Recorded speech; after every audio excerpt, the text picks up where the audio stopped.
Lorsque l'on sollicite une faveur de Dieu, il faut savoir parfois faire appel à sa seule bonté. On peut avoir parfois beaucoup de mérites. Et les raisons de ces mérites, ce sont nos actions, nos bonnes actions. Et donc on exige, on veut qu'Akadosh Baruch Hu, que Dieu nous donne ce que nous méritons. Il faut savoir faire comme Yaakov Avinu. Yaakov Avinu a su rester humble. Katonti, je me sens tout petit face à tout ce que tu m'as donné. Savoir dire merci, être humble. Savoir reconnaître que tout ce que nous recevons, ne le recevons pas par notre propre mérite, mais parce que Dieu, dans sa grande miséricorde, nous l'octroie et nous le donne. Boker Tov les Koulam, bonjour à toutes et à tous, je suis infiniment heureux de vous retrouver en cette magnifique matinée que Dieu nous offre sur la terre. J'espère que vous allez bien. On va démarrer ensemble dans quelques instants notre Tania du jour, cette étude quotidienne qui nous permet de nous rapprocher d'Hachem, de diffuser la plus grande sainteté ici-bas sur terre, la pureté de Dieu, dévoiler sa présence ici-bas. C'est notre but à toutes et tous, être conscient de la présence de Dieu, vivre avec cet état d'esprit-là, dans cette harmonie-là céleste. Un grand bonjour à la Suisse qui nous suit, ainsi qu'à toutes les parties du monde francophone qui nous suit en direct, ou en live ou en replay. J'espère que vous allez bien. On va tout de suite étudier ce Tania juste après ces quelques notes de Nigun. Da ya ya ya ya ya ya da ma ya ya ma ya ma na na ma ya ya ya ha ya ya ya da ma ya ya ma ya ya da ya ya da ma ya ya ay ay ay ay maya maya na na maya maya ya ya da da da maya ya ay ay ay ay maya ya ya ya ya ay ay ay ay da da da maya ya maya na maya ya ya ay ay ay ay da da maya maya na ay ay ay ay ay ay ay ay ay da da da maya ya maya na maya ya ya ay ay ay ay da da da maya maya na da da ay ay ay ay ay ay ay ay maya ya maya ya ya da ya ya maya ya maya ya ya da da moya ya ya da da da ay na moya na ay da da ya ya maya ya ya ay ay ay ay ay ay di da ay ay ay ay ay ay ay da da da ma ya ma na ma ya ya ya ay ay ay ay da da da da na ya ay ay ma ya ya ay ay ay ay da da da da da moyena nam ay ay ay ay ay ay da da dam oyena na. Boker Tov à ceux qui nous rejoignent sur les différents réseaux. Bonjour à toutes et à tous, Shavua Tov ou Mazal Tov. Nous en sommes là à notre première semaine quasiment, deuxième semaine du mois de Kislev. C'est un mois de miracle. C'est ce qu'on va souhaiter à chacune et chacun d'entre nous, qu'Hachem nous bénisse de miracles, comme Yaakov, qui par son humilité a pris conscience des bienfaits de Dieu, et bien nous aussi, que Dieu nous aide à reconnaître tout cela, et être conscient de nos miracles, être conscient de ce que Dieu nous donne. À travers l'étude de la Torah, les différentes études, et précisément l'étude des lois de la Torah qui concernent les mitzvot, c'est ce que nous développons en ce moment dans le Tanya, on nous apprend qu'il y a une valeur particulière, il y a quelque chose de particulier dans l'accomplissement des mitzvot concrètement, ou bien dans l'étude qui concerne cet accomplissement concret. Mais véritablement, il faut savoir que, bien que cela n'a jamais existé, c'est-à-dire, si cette halakha-là ne s'est jamais passé, si ce moment de vie halachique ne s'est jamais présenté devant nous, ce dilemme halachique de l'ouagine ne s'est jamais présenté devant nous. Est-ce que l'on peut dire que cet élément, ce dilemme qui n'existe pas et qui commence à exister juste maintenant, parce qu'on est en 2021, 2022 bientôt, et que le modernisme fait qu'on est face à cette confrontation-là, technique halachique, comment est-ce qu'on peut dire qu'à ce moment-là, précisément, il y a la sagesse de Dieu dans cette loi-là? Imaginez un petit peu ce que ça veut dire. Ça veut dire que la sagesse d'Akadosh Baruch Hu, sa chokhma, elle est, on le sait, elle est infinie, elle est illimitée. Mais on aurait pu croire qu'elle est arrivée à un moment et qu'elle s'est posée dans les lois de la Torah et puis que ça y est. Là, on est en train de nous dire que quand il y a maintenant, à l'heure où nous parlons, dans une partie du monde retranchée, un grand maître, un grand érudit de la Torah qui approfondit un texte ou qui se pose des questions de loi juive qui concernent tout, ça peut être la pureté familiale, ça peut être des lois qui concernent le Shabbat, ça peut être des lois qui concernent la cacheroute. Voilà, donc il va rentrer dans la technique, il va rentrer vraiment dans tous les outils que nous avons aujourd'hui, qui sont totalement développés, et pour lesquels il faut trouver aussi des lois, des décisions halachiques.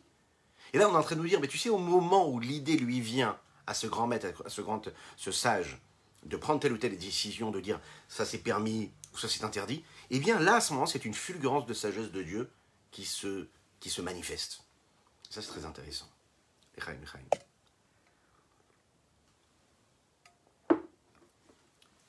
Et c'est ça qui est extraordinaire dans l'étude de la Torah. C'est-à-dire qu'on peut reproduire et on peut initier, on peut faire naître une nouvelle présence de Dieu qu'il n'y avait pas l'instant d'avant. Imaginez un petit peu ce que ça veut dire. C'est-à-dire vous êtes assis, vous étudiez la Torah, juste avant vous n'avez pas compris le texte, d'un coup vous le comprenez. Au moment où vous comprenez le texte, ou au moment où vous comprenez l'idée qui est développée ici dans le texte, ou qu'on vous enseigne, il y a Dieu qui existe. Il y a une dimension de Dieu qui se révèle, qui se dévoile. Et ça, c'est extraordinaire. Ça concerne chacune et chacun d'entre nous, peu importe le niveau que nous avons. Ça veut dire le grand maître qui trouve une halakha, mais aussi un homme simple qui étudie la Torah, qui n'avait pas compris et maintenant qui comprend. Au moment où il comprend, au moment où la connexion cérébrale se met en route, là, il y a un dévoilement de Dieu. C'est extraordinaire, ça veut dire que chacun, je le répète, parce que c'est vraiment extraordinaire. Je vous dis la vérité, moi-même, je suis un peu... Oui, voilà, ça veut dire que vraiment, vraiment, c'est la meilleure façon. On veut dévoiler Dieu, eh bien on essaye de comprendre quelque chose. On le comprend, on fait exister Dieu. Maintenant, question. Est-ce que ça concerne uniquement les commandements positifs, les mitzvot assez, ou est-ce que ça concerne aussi les commandements négatifs, à savoir les mitzvot passifs, celles que l'on ne doit pas accomplir, à savoir les interdits? Ici, il va nous expliquer que c'est la particularité qu'il y a, c'est que ça concerne et les mitzvot positifs et les mitzvot qui sont négatifs. Et c'est ce qu'il y a de si particulier sur même l'importance que peuvent avoir les dimensions de crainte ou d'amour intellectuel qu'un homme peut avoir. Pourquoi? Parce que les halachot, les lois juives, c'est de la divinité pure, véritable.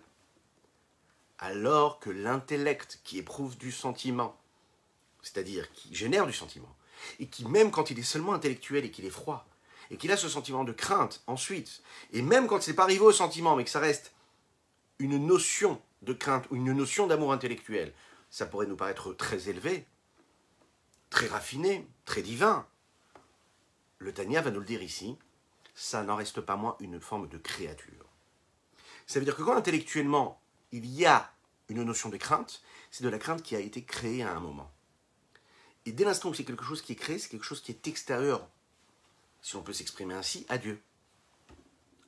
Il y a de l'amour intellectuel, ça veut dire que par l'approfondissement intellectuel, on est arrivé à aimer Dieu, sa grandeur, ça n'en reste pas moins une créature, quelque chose de différent, quelque chose d'extérieur à Dieu. Alors que la sagesse d'Akadosh Baruch Hu, c'est Dieu lui-même. Et que quand on comprend quelque chose de spirituel et de Torah, et de la halakha, c'est la sagesse de Dieu elle-même. Ce n'est pas une créature qui vient de Dieu, c'est Dieu lui-même. Les Chaim. A priori, les anges sont aussi des créatures.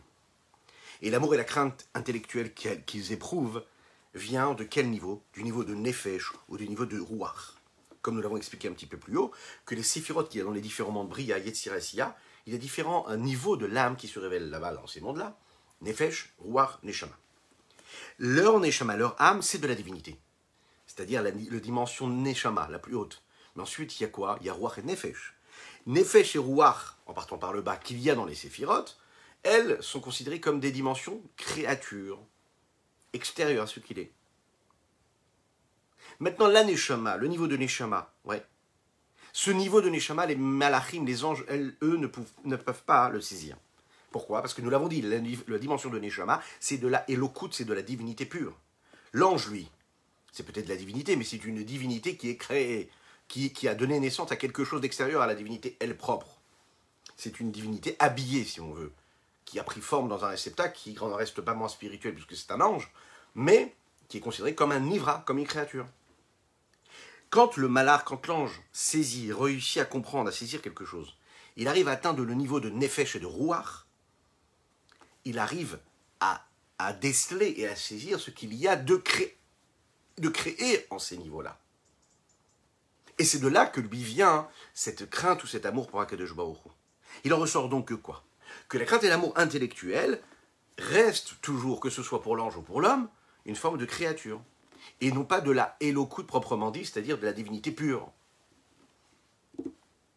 Alors que l'homme, quand il étudie la halakha, il arrive à atteindre ce niveau qui est de la divinité pure. Regardons ce que dit ici le Tanya dans les mots. Achotzot achavé bakol. Cela concerne tous. Il y a quelque chose qui concerne toutes les halachot que nous pouvons étudier, positives ou négatives. Même celles qui ne sont pas habituelles et courantes. On n'a pas l'habitude de retrouver dans la vie de tous les jours, dans notre quotidien, des lois qui ne concernent pas notre vie de chaque jour, mais dans lesquelles on a la possibilité de s'approfondir.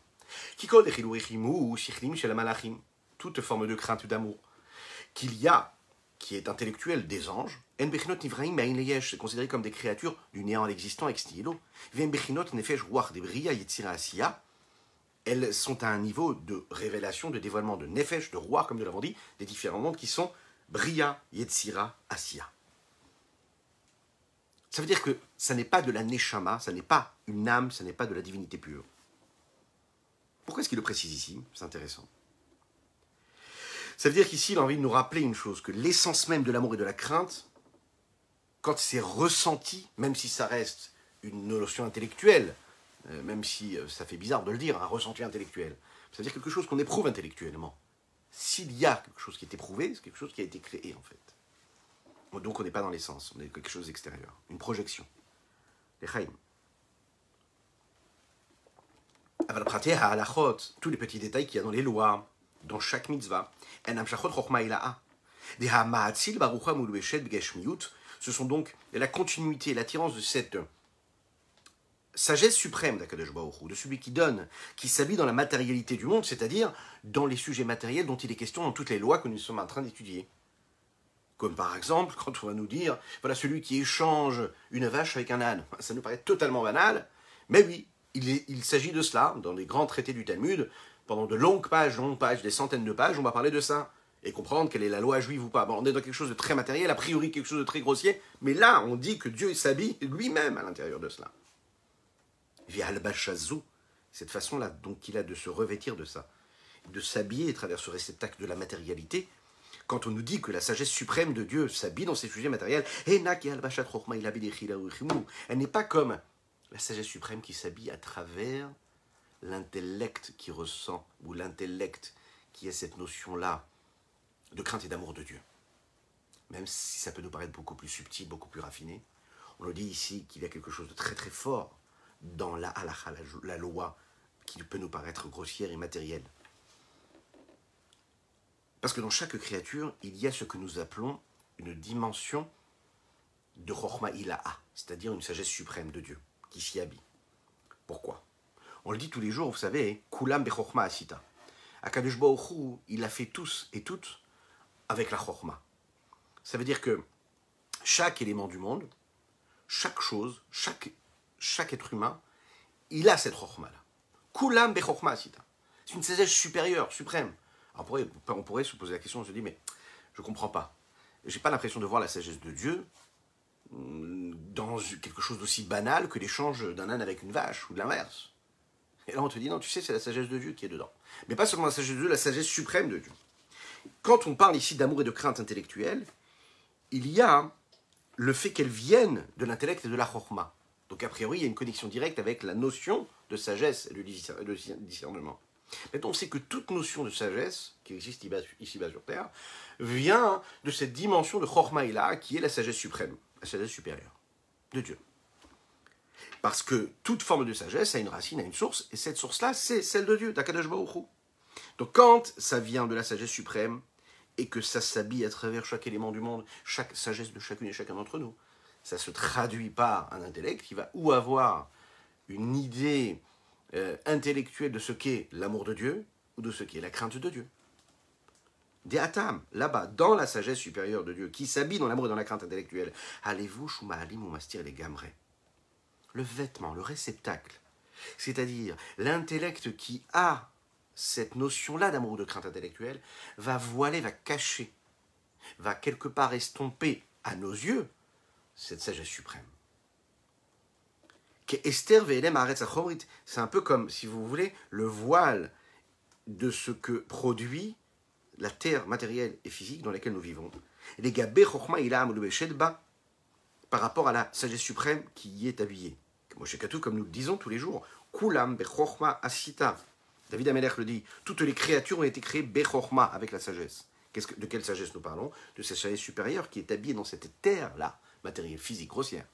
La seule chose, c'est que cette terre-là, elle cache véritablement cette sagesse suprême, et c'est ce qui va se passer aussi à travers l'amour et la crainte intellectuelle qu'il y a par rapport à la sagesse supérieure. Maintenant, comme dans tout élément, vous savez, dans tout réceptacle, il y a différentes parties dans le réceptacle. Il y a la partie intérieure, profonde, il y a la partie extérieure, la partie superficielle, il y a différentes couches. Il y a celle qui touche l'intériorité, la profondeur, et il y a celle qui est à l'extérieur. Qu'est-ce que cela veut dire? Il y a différents niveaux.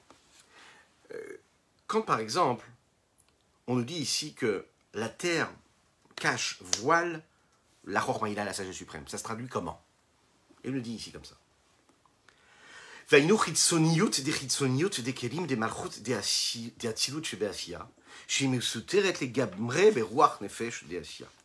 c'est des termes techniques. Nous avons abordé déjà ces différents niveaux et on va aller voir tout de suite ce que ça veut dire ici.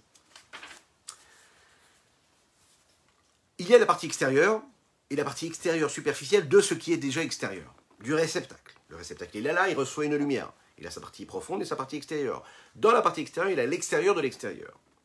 Et de quel niveau? De quelle séphira nous parlons ici? Nous parlons de la séphira de Malchut. Là où tout se passe, là où tout se reçoit, et là où tout est partagé juste ensuite. Puisqu'on sait que ces 10 séphirotes sont là dans chaque monde. On sait qu'il y a les 10 séphirotes dans le monde d'Atsilut, mais les 10 séphirotes telles qu'elles apparaissent dans le monde d'Atsilut ne sont pas du tout les mêmes dimensions et les mêmes niveaux de dévoilement qu'il y a dans les séphirotes, qu'il y a dans les différents mondes. Asiya, Bria, et juste en dessous, Yetzira. Bria, Yetzira, Asiya. Mais on sait aussi que dans chacun des mondes, il y a une force et il y a une forme de présence, d'émanation des séphirotes qu'il y a dans le monde d'Atsilut. C'est-à-dire qu'il y a un reflet, il y a une influence, parfois présente, parfois plus présente, moins présente, mais en tout cas elle est là. Les réceptacles qui sont dans ces séphiras là de Malchut, qui reçoivent ce qui se passe dans le monde d'Asiya, sont en connexion directe avec la Malchut d'Atsilut, qui s'habille à travers la séphira de Malchut qui est dans le monde d'Asiya. Et automatiquement, cette Malchut d'Asiya là, elle va complètement être voilée par les différents niveaux de l'âme qui se révèlent dans ces mondes-là. Et on l'a dit tout à l'heure, il y a un niveau qu'on n'arrive pas à atteindre, c'est le niveau de Neshama. Par contre, Ruach et Nefesh, on arrive à l'atteindre. Où est-ce que ça va se révéler? Dans le Nefesh et le Ruach qu'il y a dans le monde d'Asiya. Qu'est-ce que cela veut dire? C'est-à-dire que ça passe par Malchut d'Atsilut. Malchut d'Atsilut qui va passer dans le Malchut d'Asiya, qui est totalement voilé dans le Ruach et le Nefesh qu'il y a dans le monde d'Asiya dans lequel nous vivons. Qu'est-ce qu'il y a? Pourquoi est-ce que le Rabbi Shlomo Zalman ici rentre dans ces détails-là? Il est en train de nous dire ici quel est le moyen technique de comprendre que quand on fait une action concrète, quand on est en train d'étudier une halakha concrète qui concerne la vie de tous les jours, qui peut paraître totalement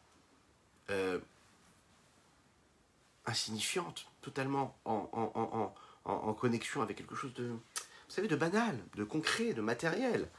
Il est en train de nous dire, vous savez quoi, à ce moment-là, on s'attache à quelque chose de très très élevé. Quelle est la racine et la source de ce voile-là qui se crée? C'est parce que cette sagesse supérieure, cette sagesse suprême, qui elle vient de ce Malchut de Hatzilut, et la partie extérieure de ce réceptacle de Malchut de Hatzilut, il va descendre pour devenir ce qui se passe dans ce monde-là de Asiya.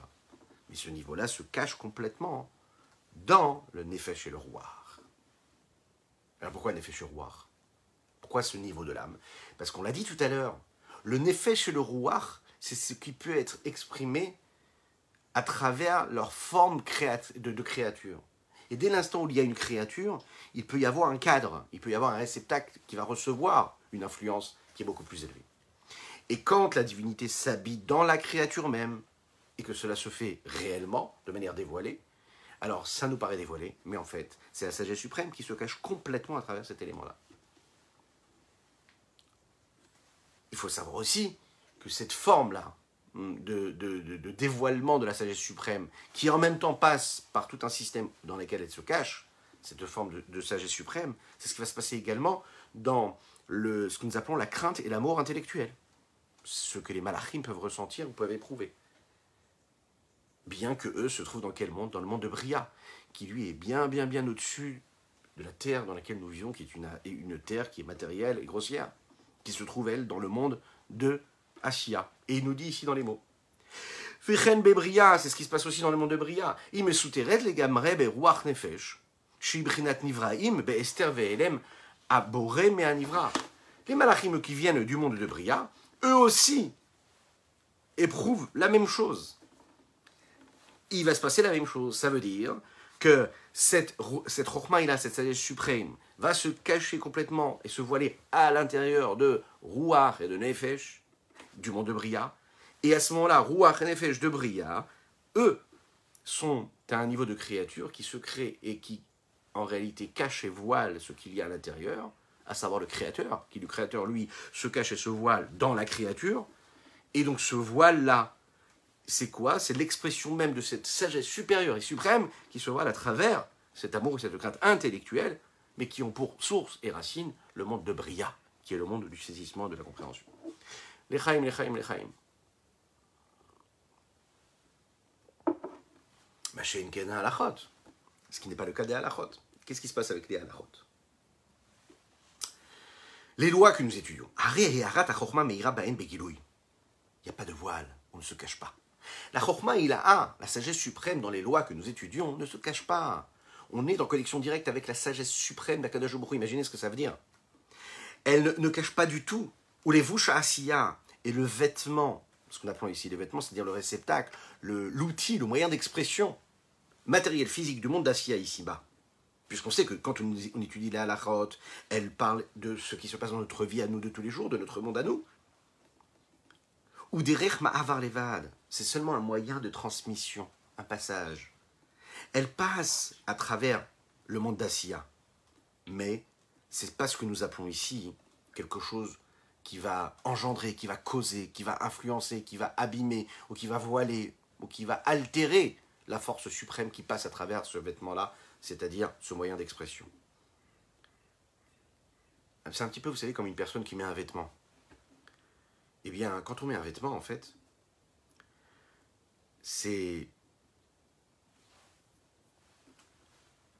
Quand on voit la personne, on ne voit pas une personne qui est habillée de ce vêtement-là, on voit une personne avec ce vêtement-là.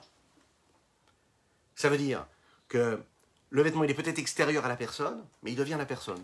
On a vu une personne, la personne qui porte ce vêtement, elle devient cette personne-là. L'Echaim, l'Echaim.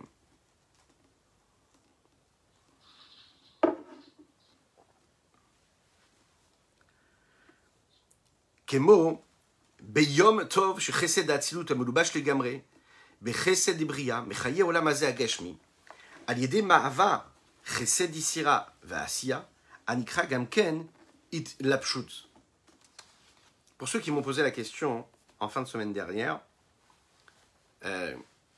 comment ça se fait que le Rabbi Shimon Zalman de l'Iyadi revenait sur ces sujets-là, que nous avions abordés, si vous vous souvenez, au début du Tanya, dans les premiers prakim, les premiers chapitres du Tanya, à savoir le 5e Pérec, qui parlait justement de cette nécessité des halachot concrètes qui peuvent paraître banales.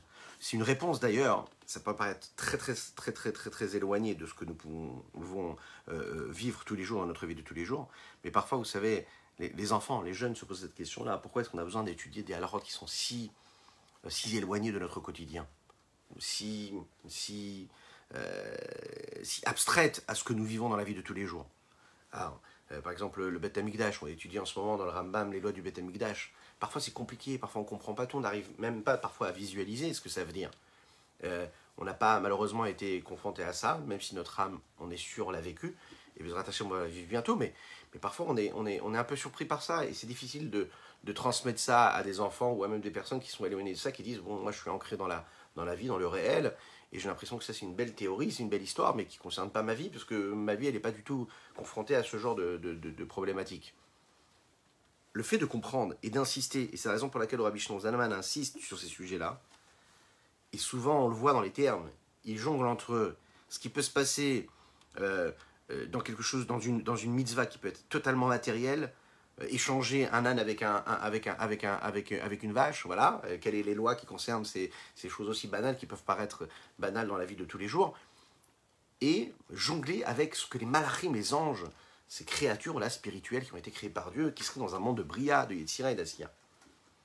C'est justement le but, et c'est ça la chassidoute, c'est ça la force de la chassidoute, et c'est ce qu'elle apporte par rapport à une notion, par exemple, qu'on pourrait avoir plus moussarite, plus morale qu'on pourrait avoir de l'étude de la Torah, ou même de la pratique de notre connexion avec Akadosh Baruch Hu. Un jour, le rabbi de Lubavitch, il était dans un grand Farmanganu. Il devait à doute, tout le monde était assis, le rabbi disait des discours de chassidoute profonds, parfois moins profonds, parfois il parlait d'actualité même, parfois il parlait de chacune et chacun d'entre nous. Et il y a un moment, il y a une personne qui était présente, qui n'était pas habituée à écouter et à entendre ces discours-là. Et le rabbi se tourne vers lui et lui dit, il faut que tu étudies la chassidoute. Et cet homme-là se tourne vers le rabbi et lui dit, mais je ne vois pas ce que la chassidoute elle peut m'apporter. En quoi la chassidoute peut m'apporter? Ça ne me parle pas. J'ai écouté, ça ne me parle pas du tout. Et il lui a répondu comme ça, il lui a dit, lorsque tu vas chez le médecin, et que le médecin, il te dit, pour guérir, il faut que tu prennes tel ou tel médicament. Est-ce que tu sais exactement ce que ce médicament est capable de faire sur ton corps? Plus précisément, le rabbi lui a dit autre chose. Il a donné la même sorte d'exemple. Il lui a dit, lorsque tu montes dans un train, lorsque tu montes dans un train, et que tu as pris ton ticket de train, pour aller à ta destination, pour arriver à ta destination, pour aller d'un point A à un point B, lorsque tu montes, est-ce que tu te poses la question de savoir comment est-ce que le train marche? Comment est-ce qu'il fonctionne? Est-ce que tu te poses la question de savoir, est-ce que tout le mécanisme est en route? Est-ce que tout est OK ou pas? Tu vas t'asseoir, tu ne cherches même pas à savoir si le capitaine, si le chauffeur du train il est en place, s'il est bien réveillé ou pas. Tu ne te poses aucune question, tu vas t'asseoir à ta place, tu prends ton petit café, et puis tu prends ton livre, tu étudies, et tu arrives à destination. Tu es sûr d'arriver à destination, parce que c'est comme ça. Et le rabbi de lui dire, et on comprend de la suite. La chassidoute, parfois, elle nous connecte avec des sujets qui peuvent nous paraître complètement éloignés de ce que nous ressentons tous les jours de notre vie. Ça paraît complètement abstrait, ces notions de chassidoute. Et ce voyage qu'on fait dans les différents mondes, dans les différentes dimensions. Et le rabbi il est en train de nous dire, étudier la chassidoute, c'est un peu comme plonger, entrer dans ce train-là et être sûr d'arriver à bon port. Pourquoi, comment, on ne sait pas vraiment. Mais en tout cas, on est sûr et certain que quand on se plonge dans ces sujets-là, on se connecte avec quelque chose d'essentiel qui nous dépasse, Mais on est sûr d'arriver à bon port. Ce qu'on est capable de ramener à travers la vitalité de chaque élément, chaque notion, c'est un peu, comme on l'a dit tout à l'heure, ça veut dire quand ça passe par ce vêtement, par ce moyen d'expression, ça n'intègre pas l'objet, mais l'objet il est là pour nous permettre de transmettre ce flux-là d'infini d'Akadosh Baruch Hu. C'est comme la fête de Yom Tov, ici, il nous donne un exemple. Qu'est-ce qui se passe dans la fête de Yom Tov? Le jour de Yom Tov, le chesed d'Akadosh Baruch Hu, la bonté céleste de Dieu Akadosh Baruch Hu, ça va se transmettre. C'est cette sagesse suprême qui se transmet par l'action concrète de ce monde-là dans lequel nous vivons. Le chesed du monde d'Atsilut, qui est un monde en réalité qui n'est pas palpable, qui n'est pas définissable, qui dépasse tout. Ce chesed, cette première séphira-là, qui concerne les midot, les émotions, les attributs, les vertus émotionnelles, mais qu'il y a dans le monde d'Atsilut, qui ne sont pas traduits par de l'émotion réelle, puisqu'on est dans le monde d'Atsilut, on est dans le monde de l'infini, s'habille à travers la séphira de chesed, qui elle est dans le monde de Bria, qui est un monde qui touche plus la créature, par définition, elle s'appelle Bria. Mais ce niveau-là s'appelle Bria, mais il concerne seulement les anges. Quand ça passe par cette vertu de Chesed qu'il y a dans le monde de Bria, c'est un véritable habillement, c'est-à-dire une transmission, un passage dans lequel elle se voile complètement. C'est-à-dire qu'on ne voit plus le Chesed d'Atsilut. Le Chesed d'Atsilut, c'est complètement habillé dans le Chesed de Bria. Et ensuite, c'est la continuité. Le Chesed de Bria, lui, va engendrer de la bonté, un partage, un don. Et quand il y a ce don, ce partage-là, il y a une vitalité, en fait, ça se traduit à travers une vitalité que notre monde va recevoir. Il en ressort que, grâce à la bonté au Chesed du monde de Bria, il va y avoir ici-bas de la bonté. Mais comment? Parce que ce Chesed-là va continuer son voyage et aller jusqu'au monde de Yetzira, donc un Chesed du monde de Yetzira, et du Chesed de Yetzira, ça va atteindre le niveau de Chesed du monde d'Assia, le monde dans lequel nous vivons. Maintenant, tout ce transfert qu'il y a, ce long cheminement des choses, ce Chesed-là de Bria qui va passer dans le Chesed de Yetzira et d'Assia, c'est une forme aussi de revêtement. Parce que si le Chesed de Bria il restait tel qu'il était, c'est-à-dire comme il était dans son essence même, dans le monde de Bria, avec toute sa force, sa puissance, imaginez le monde des anges qui sera connecté directement avec notre monde à nous, eh bien, il ne pourrait pas y avoir ce que nous recevons ici, à savoir cette influence de lumière, d'énergie et de vitalité. Parce que le contraste est trop grand, trop fort. Donc il faut qu'il y ait une lumière qui soit adaptée, une lumière qui vient éclairer ici-bas sur Terre soit adaptée. Ce qu'on nous dit, c'est que le jour du Yom Tov, c'est considéré comme une bonté qui vient de Bria, et non pas une bonté de Assia. La lumière qui éclaire le monde ici-bas, le jour du Yom Tov, est considérée comme le Chesed de Bria, ça veut dire comme si qu'il n'y avait même pas eu besoin de ce passage-là. Pourquoi? Parce que le jour de Yom Tov, un jour de fête, il n'y a pas les voiles qui sont assujettis à ce changement-là, qu'il y a des différents mondes dans ce passage de différents mondes. Il n'y a pas eu besoin de ce voile-là, de ces écrans, de ces habits-là, ces réceptacles qu'il y a dans le Chesed de Yetzira et d'Assia, mais il y a directement une influence entre le monde de Bria, Chesed de Bria, et le Chesed d'Assia ici-bas. Et ça, c'est extraordinaire. Il n'y a que le le jour de fête, le Yom Tov, où on peut atteindre ce niveau-là. Il en ressort que quoi? Que cette nécessité que nous avons à chaque fois de nous connecter à la montée céleste, elle doit se vivre à travers ce voyage-là et ce passage et cette transmission-là. Et ce qu'il nous dit ici, dans l'exemple qu'il nous donne ici, le Rabbi Shlomo Zalman, il veut nous dire, vous savez, les halachot que nous étudions, les lois qui concernent la vie de tous les jours, elles sont en connexion avec la Chorma Ila, la sagesse suprême de Dieu. Et bien que la sagesse supérieure, la sagesse suprême de Dieu, elle s'habille dans des vêtements physiques, matériels, grossiers, de la Asiya, du monde actif et matériel dans lequel nous vivons, ce ne sont pas ici des voiles qui s'installent et un habillement qui va cacher, qui va tout voiler. C'est-à-dire la lumière, comme on l'a donné dans l'exemple, c'est-à-dire une lumière qui viendrait d'Atsilut, qui s'habille dans le monde de Bria, qui elle s'habille dans le monde d'Assia, dans Yetzira, qui va s'habiller dans le monde d'Assia et dans lequel qu'on ne va même pas saisir. Non, il va y avoir un lien direct entre la Chorma, la sagesse supérieure de Dieu, et elle va descendre jusqu'ici-bas. C'est la raison pour laquelle la sagesse supérieure, elle vient, elle est capable de juger des sujets a priori totalement banals, après, par rapport à cette spiritualité-là, par rapport à cette sainteté de Dieu, des sujets qui concernent la matière de ce monde-là. Et bien qu'on le sait très très bien, la matérialité de ce monde dans lequel nous vivons, c'est un voile qui voile et qui cache tout sujet spirituel. Tout sujet qui dépasse cette matérialité. Par définition, puisque c'est matériel. Donc ça cache et ça voile la spiritualité. Ça cache même quoi? Le chesed du monde d'Assia. Donc à plus forte raison, puisqu'on est d'accord que même dans Assia, le chesed, ça reste quand même quelque chose de spirituel. Et la matérialité du monde, elle cache cette dimension de chesed, de spirituel. Quand on voit un objet, on voit un objet. Quand on voit un acte physique, on voit un acte physique. On ne voit pas ce qu'il y a derrière. On ne voit pas les midotes de Dieu, même si c'est des midotes et des attributs qui concernent le monde de l'action, le monde de la création, le monde ici-bas. Alors il dit, c'est pas parce que tu ne le vois pas que ce n'est pas le cas. Donc, tout ce qui est physique et matériel, dont il est question dans les lois de la Torah, cela voile la sagesse suprême de Dieu. Quand on arrive devant ce cas-là, par exemple, où il y a le propriétaire de la vache et le propriétaire de l'âne, et ils viennent, et chacun il dit, non c'est à moi, et l'autre il dit, non c'est à moi. Celui qui change, hein, il inverse, il dit ça c'est à moi, c'est à... Bon, la vache et l'âne, est-ce que c'est une vache et une âne spirituelle? Et un âne spirituel? Non, pas du tout. Ce sont des animaux physiques, matériels. Et eux, qu'est-ce qu'ils sont en train de faire? Ils sont en train de cacher, de voiler la divinité qu'il y a à travers ce jugement-là. Et cet acte-là de raffinement, puisque c'est quoi le but? C'est de trouver c'est quoi la vérité. Quand le maître, il est là, quand le juge, le rabbin, hein, il est là et il donne le verdict, il dit c'est comme ci ou c'est comme ça, c'est permis ou c'est interdit, au moment où il commence à réfléchir à ce qui est permis et interdit, il fait ce travail de raffinement. Et qu'est-ce qu'il est en train de faire? Il est en train de dévoiler la dimension divine qu'il y a dans ces objets, dans ces animaux matériels physiques. Maintenant, la halakha elle-même, est-ce qu'elle est physique, matérielle ou pas? C'est-à-dire, la notion même de dire ça c'est permis, ça c'est interdit. C'est pour lui ou c'est pour l'autre?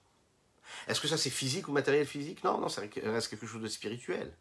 Mikol makom halakha tzma enageshmi ou tzmamash. Ça n'est pas de la matérialité physique réelle. Pourquoi? Parce que qu'est-ce que c'est? C'est la halakha, c'est quoi? C'est la volonté céleste qui s'habille à travers la décision qui va être donnée. Qu'est-ce que c'est la volonté céleste? C'est le bechinat ratzon animshach michochma la ilaha leakel ulachmir. La décision, d'accord? Le verdict, ça reste une notion qui, elle, est détachée du physique même, de la matière, de l'objet dont il est question ici. C'est la volonté suprême, la volonté supérieure de Dieu. Celle qui va dire, allez, on est beaucoup plus cool, non, on est beaucoup plus difficile. Là, on va dire que c'est permis, là, on va dire que c'est interdit. Rak, shiyoreh domeir beprinat gelu begeshmiut. Si ce n'est que la volonté qu'Akadosh Baruch Hu descend et s'habille et éclaire à travers la matière dévoilée, c'est la volonté supérieure de Dieu, suprême de Dieu, qui s'exprime à travers un dévoilement d'un sujet physique et matériel. C'est un petit peu comme Kemaï, Mayordi, Makom Gavoa, ou Roulé. On sait que l'eau qui descend d'un endroit qui est très très très très très très haut peut aller dans un endroit qui est très très très très bas. Et c'est pas parce que c'est tout en bas que ça vient pas d'un endroit qui est très très très haut. Et plus ça vient d'en haut, plus ça peut descendre plus bas.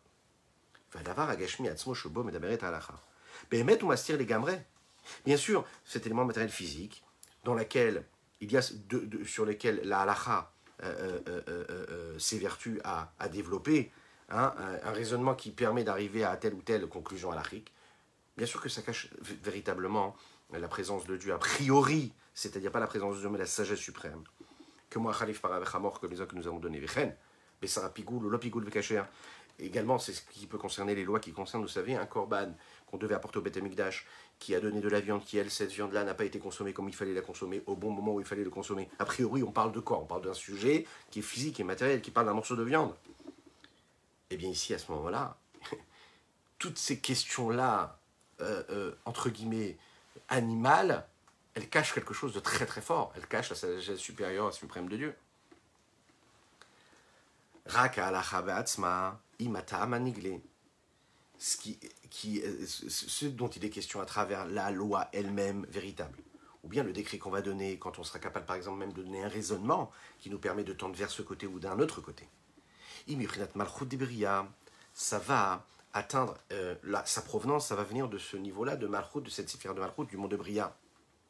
On sait que dans la Gemara, par exemple, on étudie le Talmud, on étudie la Mishnah, on peut arriver à un raisonnement qui va nous permettre des conclusions et des explications sur tel ou tel décret halachique.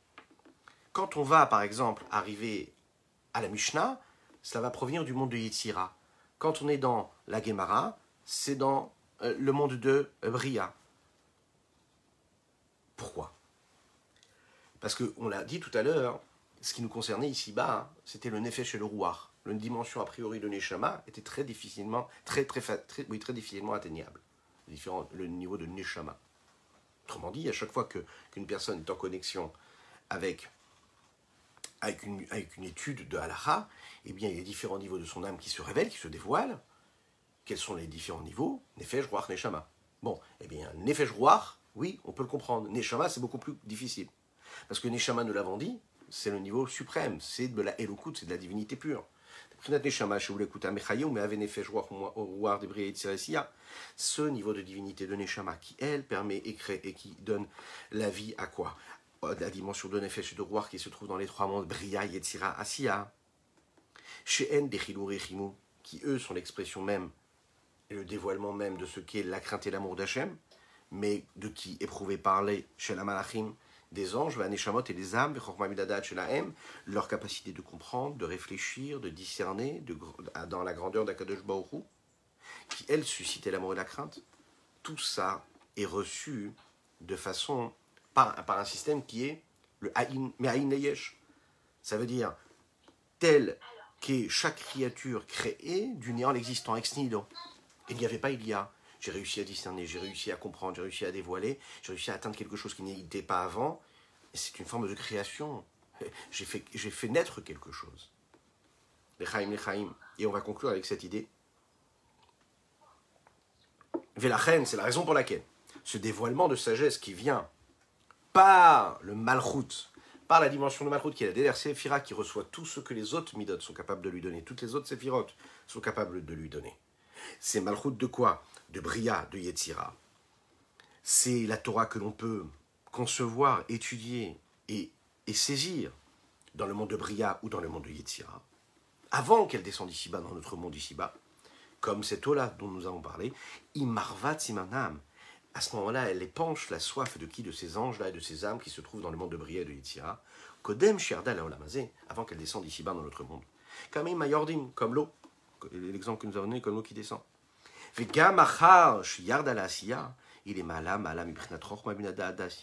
et même une fois que ce dévoilement, ce reflet-là, ce rayonnement de la sagesse supérieure suprême de Dieu descend dans le monde de Asiya, dans ce monde ici-bas, elle est bien plus élevée que le niveau de Chorma Binadaat, qui sont les trois niveaux de la sagesse, de la compréhension et du discernement, de la connexion cognitive du monde d'Asiya, à Filou di Prinat Neshama Shi Elokut, même plus élevé que le niveau de l'âme qui, elle, est Elokut elle-même. Pourquoi? Parce que la dimension de Dieu qui s'habille à travers la Asiya, c'est quelque chose de concret que l'on peut saisir à travers et grâce à nos outils.